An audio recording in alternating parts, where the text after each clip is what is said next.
পশুরাজ্যের এমন কিছু মুহূর্ত যা সম্পূর্ণ বিপর্যয়ে পরিণত হয়েছিল।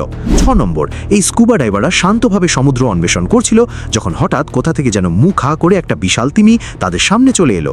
কয়েক সেকেন্ডের জন্য মনে হচ্ছিল তারা আজ সরাসরি ন্যাশনাল জিওগ্রাফিকের খাবারে পরিণত হতে যাচ্ছে।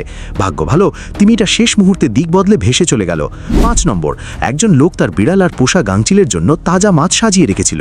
বিড়ালটা একটা মাছ ধরার জন্য মুড়িয়া হয়ে চেষ্টা করছিল, কিন্তু গাংচিলটা এমন গতিতে একের পর এক পুরো মাছ গিলে ফেলছিল যেন সে কোনো ইটিং কম্পিটিশনে নেমেছে। বিড়ালটা যখন অবশেষে একটা ছোট টুকরো জোগাড় করলো ততক্ষণে বুফে প্রায় শেষ। 4 নম্বর, এই মহিষগুলো একসাথে শান্তভাবে হাঁটছিল যখন হঠাৎ পেছন থেকে একটা সিংহ তেড়ে এসে মা মহিষটাকে আক্রমণ করলো। পুরো ঘটনা দেখে বাচ্চা মহিষটা এমনভাবে দাঁড়িয়ে রইল যেন তার ব্রেন পুরোপুরি লোড নিতে পারছে না। ভাই দৌড়াও, না হলে পরের মেনুতে তোমার নাম উঠবে।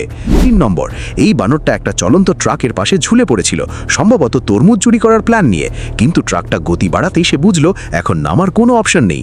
তারপর পুরো রাস্তা সে এমনভাবে ঝুলে থাকলো যেন ফাস্ট অ্যান্ড ফিউরিয়াসের প্রাণী ভার্সন চলছে।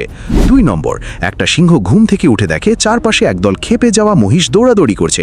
সে সম্ভবত এখনো আধা ঘুমে ছিল, কারণ সে একটা মহিষকে হালকা টোকা দিয়ে চেক করলো আসলেই এটা সত্যি কিনা। ভুল সিদ্ধান্ত, মহিষগুলো সঙ্গে সঙ্গে তাকে এদিক ওদিক এমনভাবে ছুটতে শুরু করলো যেন তারা হট পটেটো খেলছে। 1 নম্বর, এই ব্যাঙটা শান্তভাবে ঝোপ থেকে বেরিয়ে এসে সকালের পরিবেশ উপভোগ করছিল। সে পুরো আরাম করে বসেছিল, কিন্তু কাছেই একটা মাছ তাকে এমনভাবে দেখছিল যেন সে আজকের ব্রেকফাস্ট। কয়েক সেকেন্ড পরে মাছটা ধীরে ধীরে কাছে এলো, এক কামড় দিল, আর ব্যাঙটার সকালের রুটিন সেখানেই শেষ।